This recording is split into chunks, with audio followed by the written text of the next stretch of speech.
Hi guys, welcome to my channel. My name is Sai and ఇవాళ మనం game changer cinema గురించి మాట్లాడుకుందాం. So cinema ఎలా ఉంది, నేను ఇవాళ ఇప్పుడే చూశాను. సో సినిమా ఎలా ఉందో మీకు చెప్దాం అనుకుంటున్నాను. So this is my opinion.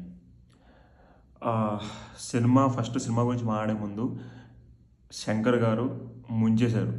Shankar గారు రామ్ చరణ్ గారి అభిమానులకి పెద్ద దెబ్బేశారని చెప్పొచ్చు. మ్యూజిక్ అయితే అసలు తమన్ మార్క్ మ్యూజిక్ అయితే కానే కాదు. అసలు తమన్ నిజంగా దానికి మ్యూజిక్ చేసాడా అని కూడా డౌట్ వస్తుంది. ఎస్పెషల్లీ ఆ విలన్కి వచ్చి ఒక బ్యాక్గ్రౌండ్ మ్యూజిక్ ఉంటుంది.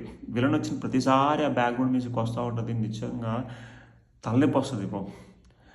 నిజంగా ఒక ఒక టాప్ హీరో సినిమా రిలీజ్ రోజు సినిమా హాల్లో చూస్తుంటే కిక్ ఎలా ఉంటుందంటే మొత్తం పేపర్లు చింపేసుకుంటా విజిల్స్ క్యాకులతో థియేటర్ మొత్తం గోల కింద ఉండి కొన్ని డైలాగులు కూడా అర్థం కావు.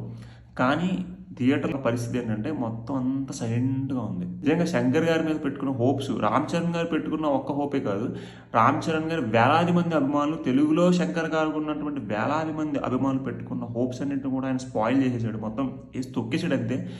అసలు ఆ క్లైమాక్స్ ఏంటి భయ్య? క్లైమాక్స్లో ఒక పోలింగ్ కౌంటింగ్ సీన్ ఉంటుంది. అయితే ఇది స్పాయిలర్ ఏం కాదు. అది పోలీసులు అక్కడ బందోబస్తు ఇవ్వడానికి వస్తారు. ఎందుకంటే వాళ్ళని అటాక్ చేయడానికి రౌడీలు రాబోతూ ఉంటే మేము అందరం రెడీగా ఉన్నాం సార్ అని చెప్తే కలెక్టర్ మీ ప్రాణాలు నాకు ఇంపార్టెంట్, మీరు ఇక్కడ నుంచి వెళ్ళిపోండి అని చెప్తాడు. వాళ్ళు అక్కడ నుంచి వెళ్ళిపోతారు. పోలీసుల డ్యూటీయే ప్రభుత్వాధికారులకి లేదా ఎలక్షన్కి వాటికి బందోబస్తు ప్రొవైడ్ చేయడం, సెక్యూరిటీ ఇవ్వడం. వాళ్ళు చనిపోతారని చెప్పేసి నువ్వు ముందే ఊహించిన వాళ్ళు పంపించేయడం ఏంటి బ్రో? పిచ్చికిపోయింది థియేటర్లో. సినిమా ఓవరాల్ కాన్సెప్ట్ ఏంటయ్యా అంటే ఒక ఐఏఎస్కి ఉండే అధికారాలు ఏంటి, ఒక ఐఏఎస్ అనుకుంటే ఏం చేయగలడు, అంతే సినిమా మొత్తం. అంటే ఎవరైనా సివిల్స్ ఆస్పిరెంట్స్ ఉంటే వాళ్ళకి ఏమైనా కిక్ వస్తుంది, వాళ్ళకి కూడా అర్థం కాదు. ఎందుకంటే చాలా కన్ఫ్యూజన్గా వెళ్ళిపోతూ ఉంటుంది. బట్ ఇందులో ఉన్న ఎడిటింగ్ మిస్టేక్స్ కానివ్వండి, టెక్నికల్ బ్లండర్స్ కానివ్వండి, మీరు చూస్తున్నంతసేపు సినిమాలో మీకు చాలా బాధ అనిపిస్తూ ఉంటుంది. ఎడిటింగ్ విషయానికి వస్తే చాలా వరకు సీన్ అబ్ట్రప్ట్గా అక్కడ కట్ అయిపోయినట్టు అనిపిస్తుంది. పాటలు కూడా అక్కడక్కడ ఏదో ఆల్ ఆఫ్ సడన్ అక్కడ ఏదో ఎండ్ కార్డ్ వేసేసినట్టు, ఏదో అర్జెంటుగా వేరే ఏదో పని వచ్చేసినట్టుగా అట్లా కట్ అయిపోతుంది.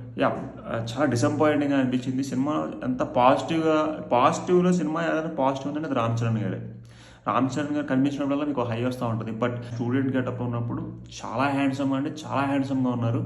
అండ్ విలేజ్ క్యారెక్టర్లో కూడా చాలా బాగున్నాడు ఆయన. ఎక్స్పెక్టేషన్ అంటే ఒకే ఒక్కటి సినిమాల్లో అర్జున్ గారి క్యారెక్టర్లా అంత పవర్ఫుల్గా ఉంటుందేమో అనిపిస్తుంది. కానీ ఎక్కడ కూడా ఆ లెవెల్స్ని సినిమా మీట్ అవ్వలేదు. It's a purely directors mistake, technicians mistake. Music కూడా అసలు ఏం బాగాలేదు, ఎడిటింగ్ ఏం బాగాలేదు. ఒక శంకర్ గారి లాంటి టెక్నీషియన్ నుంచి ఇలాంటివి అయితే ఎక్స్పెక్ట్ చేయలేదు.